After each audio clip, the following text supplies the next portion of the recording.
Hello everyone and welcome to the channel. Today Google released Android 17 QPR1 Beta 3 and let me tell you that you will love this new update. So let me show you all the new features on my 10 Pro XL.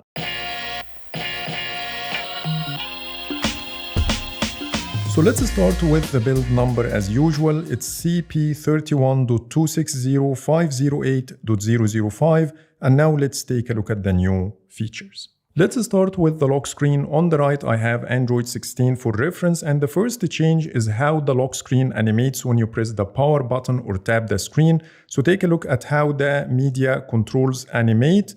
The card slides from the top towards the bottom, while on Android 16, it fades in and out. And by the way, we got brand new media controls, which I'm going to talk about in detail later.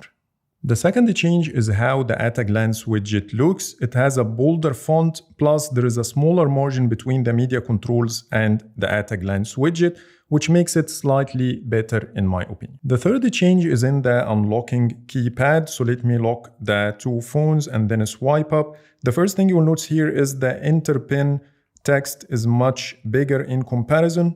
Plus, the empty spots don't show up unless you start typing, and they are also much bigger than the previous version. The fourth change is the updated fingerprint unlocking animation, and this time I will compare it with Canary 2605 on my Pixel 8 Pro. This is how it looks in Canary. It's pretty much the same as Android 16, but when you compare this to 17 QPR1 Beta 3, you will see a more refined and slower animation.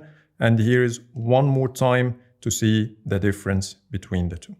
So that's it with the lock screen. Now let's talk about the Blur UI that first made its way to Android Canary 2605, which I covered in detail in my previous video. And we also got it here with Android 17 QPR1 Beta 3. So let me give you a quick brief about the new Blur UI. Here is how the folder looks when expanded, the home screen overflow menu, and we also got it in the volume slider in addition to the volume panel, and you can also see it in the power menu. And by the way, I found the Blur UI of Android 17 to look better and more consistent than the one we have on Canary 2605, and here is a side-by-side comparison between the two. Starting with the home screen overflow menu, you can see that the transparency is totally different. On Android 17, the text is much more readable and looks better overall. Plus, the folders are also better. You can see pale colors on Android Canary, while here the colors are more vibrant. So I really like the one on Android 17, and I think it looks closer to the final version.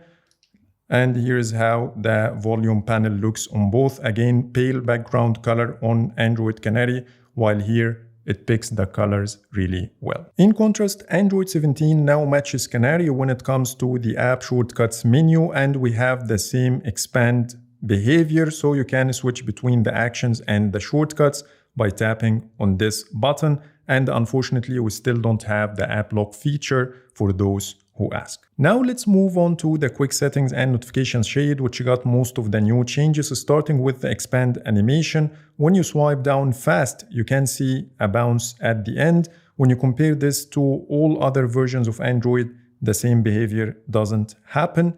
But now you can see this bounce at the end. Plus, when you expand the quick settings, you can see that it bounces when you overswipe on the quick settings. The status bar also got some tweaks. The first one is the day of the week is no longer showing after the first swipe. You can only see it after the second swipe. Plus the date format is different. Now the month comes first. And I think the status bar icons are now slightly smaller. The sensors axis indicators also got better animation with Android 17. So let me start now playing on both. You will see here on Canary that the animation is slightly broken, while on Android 17, it animates really well. And now it's time to talk about the updated media controls, which got a lot of new changes. The first one is the updated media output switcher button. And instead of showing the device name with the fill color, it's now an outlined button with the cast icon, but both animate exactly the same way. Plus now you have the ability to see some suggested devices right away on the media controls card without the need to open the media output switcher first. You can see here it says suggested, and I can see this suggestion right away over here. Once I tap on it, it will start connecting automatically. And once it connects, the button design changes to look pretty much the same as the previous version. The play and pause button is now bigger as well, and when you tap on it, we no longer get the same sparkling animation we got used to, but it only animates the button, and the same applies to the other media controls. The next and the previous buttons used to give an animation, which is no longer the case. Plus, you can see on Android 17, it's broken, so maybe it's a bug that Google will work on in the future. And this is the last media controls change. If you have multiple players at the same time, this is how it looks now. It's very similar to the Google Photos Memories carousel. You can switch between them like this, or tap on the chip to switch between them faster. The screen recorder also got a small change. Now it defaults to the last app you opened on your phone, and instead of defaulting to the entire screen like the previous versions of Android 17. Plus, the card is now slightly wider. And when it comes to the notifications, we got a brand new animation for the pop-up banners, and here is how it looks.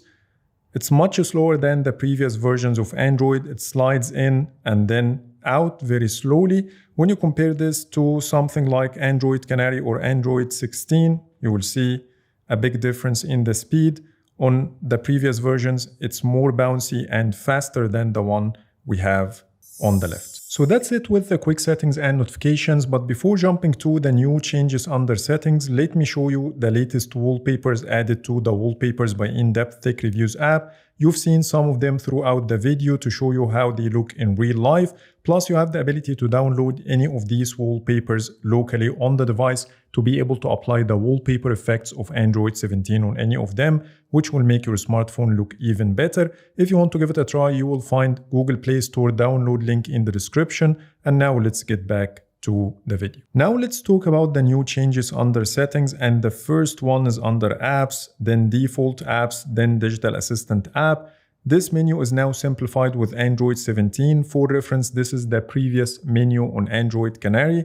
We used to have 3 different toggles to choose what to share with the assistant, but now they got simplified to only one toggle called Use Screen and App Data. Plus, the different assistants appear right away on the front page, while previously they were hidden under a sub-menu.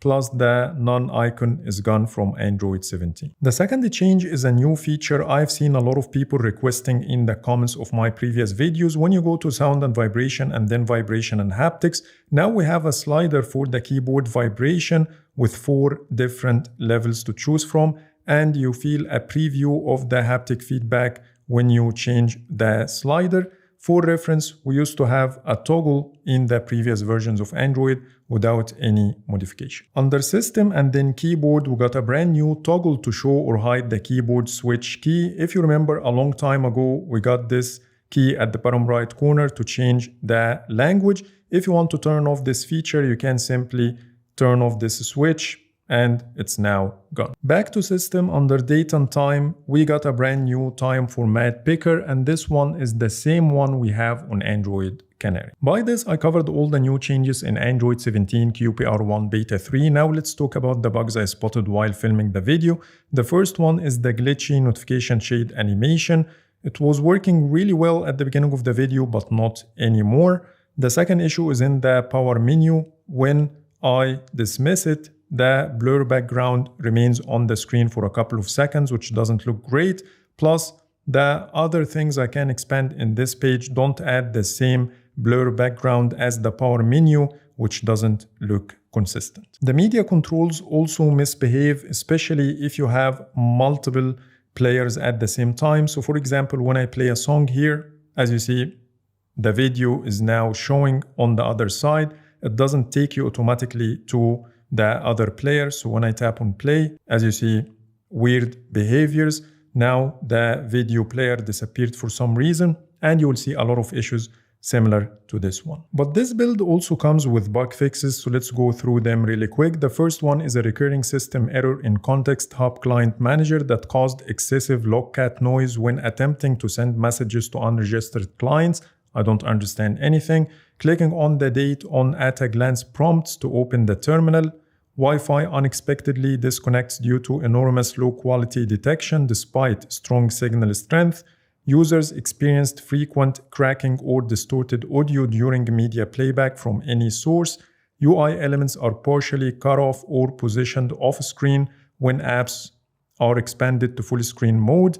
Home screen widgets would disappear or become unavailable in the widget picker after a device reboot. And finally, the mobile data icon incorrectly remains active in the quick settings panel after airplane mode is enabled. And now let's talk about my experience with the performance and stability of this build. Overall, it's not great. I came across a lot of issues, especially in the media controls, a lot of visual issues and glitches happening every now and then. Plus, the Geekbench numbers are not great either. Starting with the CPU, I got 5356 for the multi-core and 2231 for the single core, which is better than May 7th, but a lot worse than the numbers I used to get in April. And when it comes to the GPU, I did it twice. I got 4312 and 3955, which is also a lot worse than the previous builds. So that's pretty much it for today. These are all the new changes I wanted to show you in Android 17 QPR1 Beta 3. Please let me know in the comments if I missed anything. But for now, thanks so much for watching and see you in the next video.